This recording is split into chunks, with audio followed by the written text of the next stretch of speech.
और चलिए अब बढ़ते हैं आगे। और अब ज़रा हम बात कर लेते हैं एक और सेक्टर की जिसका कंज्यूमर बेस बड़ा तो है और जिसका सीधा ताल्लुक है आपके एंटरटेनमेंट से।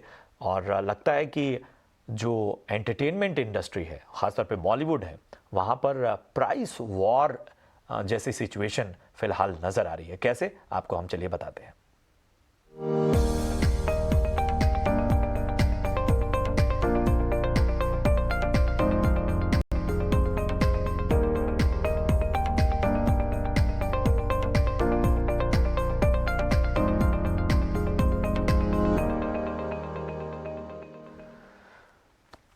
तो साहब, बॉक्स ऑफिस पर पठान तो है, लेकिन इसके साथ ही टिकटों का घमासान भी है। जी हाँ, बॉलीवुड में एक बार फिर लगता है प्राइस वॉर छिड़ी नजर आ रही है। ऐसा इसलिए हम कह रहे हैं क्योंकि जो रिपोर्ट्स आ रही हैं उसके मुताबिक दिल्ली और मुंबई जैसे महानगरों में जो लेटेस्ट रिलीज, और ख़ासतौर पे पठान की बात करें जो कि 25 जनवरी को रिलीज़ हो रही है, इस फिल्म की जो प्राइस है उसके दाम सुन के आप दंग रह जाएंगे। कहीं कहीं पे 2100 तक टिकट गए। हालांकि ये एक प्रीमियम जो मूवी एक्सपीरियंस है उसके बारे में कहा जा रहा है, लेकिन बहुत से ऐसे एक्सपीरियंस है, नॉर्मल 3D एक्सपीरियंस भी है, वहाँ पे भी कई जगह 1000 से ऊपर प्राइस है।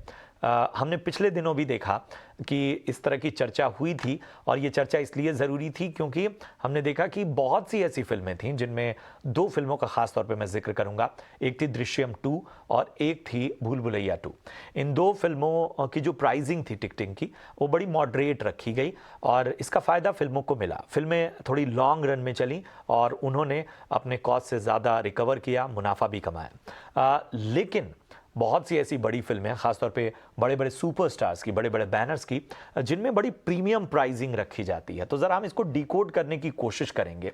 और दूसरा पहलू ये है कि हम नेशनल सिनेमा डे या सिनेमा लवर्स डे, ये दो ख़ास दिन हम मना रहे हैं आजकल, और इसका ट्रेंड काफ़ी नज़र आया कि हम देखते हैं कि एक ही दिन में ज़बरदस्त बिजनेस फिल्म जो थिएटर बिजनेस से जुड़े लोग हैं वो करते हैं। और अब जब हम सिनेमा लवर्स डे मना रहे हैं तो उसकी भी काफ़ी चर्चा है, क्योंकि यहाँ पर एक फिक्स प्राइस कर दी जाती है आपकी पसंदीदा फिल्मों को देखने की। तो ये हम मान रहे हैं कि ये ऐसा बार बार नहीं किया जा सकता, कुछ इवेंट्स में किया जा सकता है, लेकिन क्या एक मॉडरेट प्राइसिंग की आवश्यकता नहीं है? क्या इस पर सोचने की आवश्यकता नहीं है? और इस पर चर्चा करने के लिए हमारे साथ एक बेहद ख़ास मेहमान जुड़े हुए हैं। अक्षय राठी हैं, जाने माने फिल्म एग्जीबिटर हैं और फिल्मों के कारोबार से जुड़े हुए हैं। अक्षय जी, बहुत बहुत स्वागत है आपका। और मेरे ख्याल से आप तक भी ये खबरें आई होंगी और आप लोग भी ये चीज़ें ट्रैक कर रहे होंगे। मैं ज़रा समझना चाह रहा हूँ कि 2100, 1100, 900, 800 ये टिकट प्राइसिंग जब एक लखनऊ, पटना, जयपुर में बैठा दर्शक सुनता है तो वो थोड़ा सा सहम सा जाता है। ये ट्रेंड्स आखिर क्यों? और ये ट्रेंड्स हम देख रहे हैं कुछ खास फिल्मों के साथ ही नजर आ रहे हैं। आखिर क्यों, क्या ऐसा हो रहा है कि जिसकी वजह से इस तरह के प्रीमियम प्राइसिंग दर्शकों के सामने आ रही है? कोई तो ले रहा है 2100 का टिकट, कोई तो ले रहा है। जी, नमस्ते। तो सबसे पहले मैं ये बताना चाहूँगा कि एक सिनेमा संचालक होने के नाते मैं आपको ये पूरे दावे के साथ बता सकता हूँ कि जो टिकट प्राइसिंग होती है, वो अर्थशास्त्र में जो हम law of demand and supply कहते हैं, उसके तर्क पे आधारित होती है। जैसे आपने बताया पठान की प्राइसिंग ज़रूर थोड़ी-सी प्रीमियम है, क्योंकि वो फ़िल्म प्रीमियम है। पर उसी के मुकाबले अगर जो अभी तक के एडवांस बुकिंग फिगर्स हैं, और मानिए मेरी बात, ऑफिशियली इस फिल्म की एडवांस बुकिंग कल खुलने वाली है 20 तारीख को। तो कुछ जगहों पे जो खुली है उसमें भी 75,000 से ज्यादा टिकट्स केवल पीवीआर, आइनॉक्स और सिनेपोलिस के 1800 के आसपास लगभग स्क्रीन्स में हो चुकी है। उसके अलावा जो नॉन नेशनल चेन सिनेमाज है, जो सिंगल स्क्रीन है, उनमें कई और हजारों की टिकट्स बिक चुकी है। तो देखिए, ये जो 2100, 1100, 1500 के टिकट प्राइसेस हैं, ये उन स्क्रीन्स में है जो देश देश के 5% सिनेमाघरों को भी रिप्रेजेंट नहीं करते हैं। अब मैं अपनी सिनेमा का उदाहरण दूंगा, नागपुर, रायपुर, जो टायर 2 सिटीज है हम लोगों के, वहां पे मेरे सिनेमाज में टिकट प्राइसिंग अंदाजन 100 से 150 रुपए की है।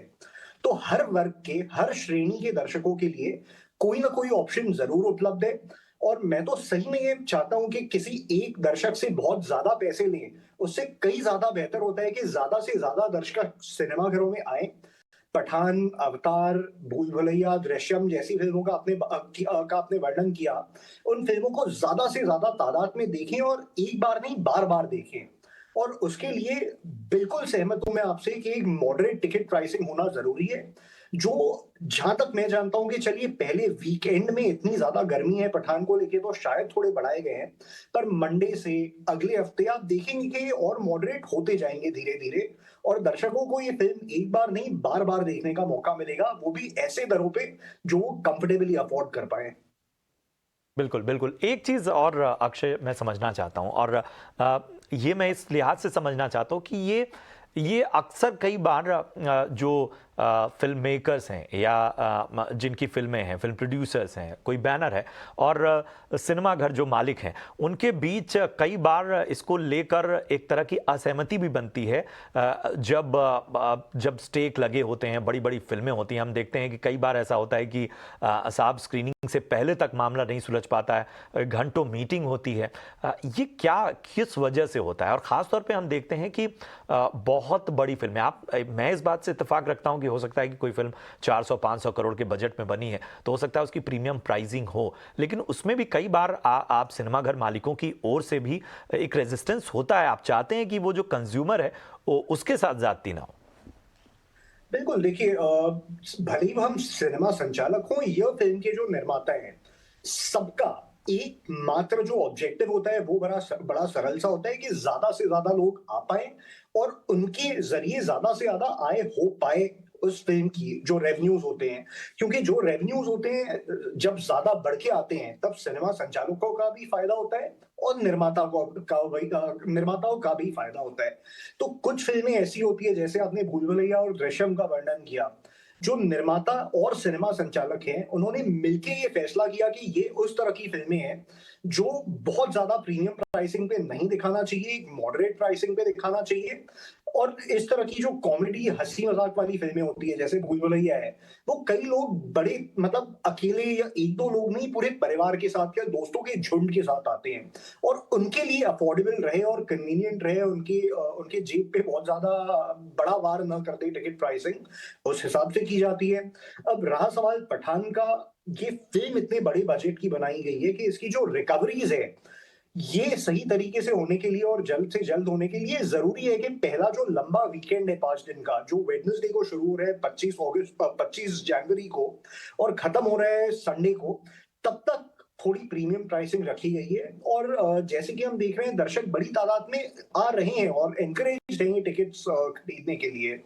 तो इस तरह से law of demand and supply से चलता रहता है, पर एक चीज़ मैं हमेशा कहूँगा कि भले ही हम फ़िल्मों के निर्माता हों या हम सिनेमा संचालक हों, सबका ऑब्जेक्टिव हमेशा यही रहा है और यही रहेगा कि ज़्यादा से ज़्यादा लोग आएँ सिनेमाघरों में और जो फ़िल्में हम निर्माता बनाते हैं और हम संचालक दिखाते हैं, ज़्यादा से ज़्यादा मात्रा में आप लोग देखें और आप एक बार नहीं बार-बार देखें जिन फ़िल्मों को आप पसंद करते हैं।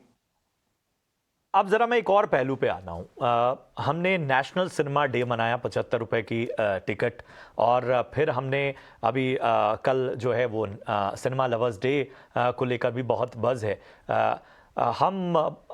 क्या ये जो प्रैक्टिसेस हैं, ये प्रैक्टिसेस और ज़्यादा बढ़ाने की आवश्यकता है और क्या कोई अड़चन है इस तरह की प्रैक्टिसेस में? मैं ये नहीं कह रहा हूँ कि आप हर हफ्ते, हर दूसरे हफ्ते मनाएं, लेकिन क्या हम महीने में एक बार, 2 महीने में एक बार कुछ इस तरह की प्रैक्टिसेस नहीं कर सकते?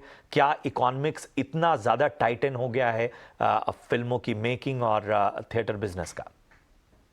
नहीं मैं तो बिल्कुल सहमत हूँ आपसे। मेरे ख्याल से हर महीने हमने एक ऐसा दिन चुन लेना चाहिए, it could be a Thursday या जो भी एक कोई भी दिन, जब जो भी फ़िल्म हो, सबसे बड़ा ऑब्जेक्टिव ये होना चाहिए कि लोग बड़ी तादाद में आएँ और जो सिनेमा व्यूइंग एक्सपीरियंस है, उसका अनुभव वापस करें और जो माहौल होता है अपने दोस्तों के साथ बड़े सारे झुंड में अनजान लोग हो, आपके दोस्त हो, आपका परिवार हो, उन सबके साथ मिलके जो पर्दे पे हो रहा है उसे देख के लुत्फ़ उठाना, उसके लिए तालियाँ बजाना चीयर करना, इसका एक आनंद ही अलग होता है जो घर पे बैठ के किसी स्क्रीन पे आप नहीं उठा सकते हैं। उसीलिए मेरे ख्याल से मैं बिल्कुल सहमत हूं कि इस तरह के कम टिकट दरों पे, भले ही वो 75 रुपए ठीक हो है, या माफ 80 कीजिए रुपए अक्षय, जो भी हो। मैं आपको रोक रहा हूं, लेकिन क्या जी। इस तरह का डिस्कशन चल रहा है? आप लोग तो तमाम स्टेक होल्डर्स के साथ बैठते होंगे, क्या इसको लेकर कोई सीरियस डिस्कशन हो रहा है? बिल्कुल हो रहा है। और देखिए, जो पैंडेमिक के 2 साल थे, तब लोगों की सिनेमा घरों में जाने की आदत टूट गई थी और इसीलिए सबने ये निर्णय लिया है कि इस तरह के हम लोगों को इनविटेशन, इस तरह से रेड कार्पेट रोल आउट करना चाहिए दर्शकों के लिए हर महीने या अक्सर, ताकि वो फिर से सिनेमा का जो एक्सपीरियंस होता है उसका अनुभव कर सके और एक बार वो होगा, उसके बाद वापस सिनेमा घरों में आने की आदत डल सके। देखिए, एक बहुत सरल सी चीज बताता हूं, जो हिंदुस्तान का मार्केट है, हमारी ताकत लोगों की डिस्पोजेबल इनकम नहीं है, लोगों की आय नहीं है। हमारी ताकत है हमारी जनसंख्या, जो 1.4 बिलियन लोग हैं। इतना बड़ा मार्केट है हमारा। शायद हमारे per capita income levels US, China वगैरह के बराबर नहीं है, पर जो हमारी हमारी जनसंख्या है वो हमारी शक्ति है। और हमेशा हमारी कोशिश यही रहना चाहिए कि 1.4 बिलियन में से कितने लोगों को हम सिनेमा घरों में ला सकें ऐसे दर पे जो उन्हें कंफर्टेबल लगे और कन्वीनियंट लगे। और मेरे ख्याल से हम सब ये कोशिश कर रहे हैं कि सिनेमा स्क्रीन्स बढ़े और उन सिनेमा स्क्रीन्स में ऑक्यूपेंसी लेवल्स जो हैं, जितने लोग आते हैं वो बढ़े। और ये कोई एक निर्णय लेके नहीं होगा, इसके लिए काफी मंथन करना पड़ेगा, काफी एक्सपेरिमेंट्स करने पड़ेंगे, जो वर्ल्ड सिनेमा डे या नेशनल सिनेमा लवर्स डे के माध्यम से किए जा रहे हैं। और इनसे जो हम सीखेंगे, उन सीखों को लागू करके हम बिल्कुल इस फॉर्मूला पे आएंगे कि ज्यादा से ज्यादा भारतवासी सिनेमा घरों में जा सके, अपने परिवारों और अपने मित्रों के साथ जा सके और सिनेमा घरों में अपने मन पसंदीदा स्टार्स और अपनी मन पसंदीदा फिल्मों को देखने का आनंद उठा सके। और मैं आपको दावे के साथ कह सकता हूं कि पठान भी बहुत अच्छी ओपनिंग लेगी और भगवान की दया से अगर फिल्म अच्छी रही, जो हम सब उम्मीद कर रहे हैं रहेगी, तो जब अगले हफ्ते और आने वाले हफ्तों में सिनेमा की इसकी टिकट प्राइसिंग थोड़ी कम हो जाएगी, तब वो बार बार आके बड़े पर्दे पे शाहरुख खान साहब के कमबैक का पूरी तरह से आनंद उठाएंगे। बिल्कुल, बिल्कुल। और वो भी एक इंडस्ट्री के तौर पर ये ख्वाहिश हमेशा से रही है। अगर भारत में भले ही बॉलीवुड को एक इंडस्ट्री का दर्जा अब तक ना मिला हो, लेकिन चूंकि कारोबार से जुड़े लोग हैं, उम्मीद यही करेंगे कि जो आने वाले दिन हो बेहतर हो और इस बेहतरी का जो एक कह सकते हैं कि फ़ायदा वो दर्शकों तक पहुंचाने की कोशिश तमाम स्टेक होल्डर्स करें तो वो और ज़्यादा बेहतर। बहुत बहुत शुक्रिया करेंगे अक्षय राठी साहब हमसे जुड़ने के लिए और इस विशेष चर्चा के लिए। बढ़ते हैं कुछ खास खबरों की ओर।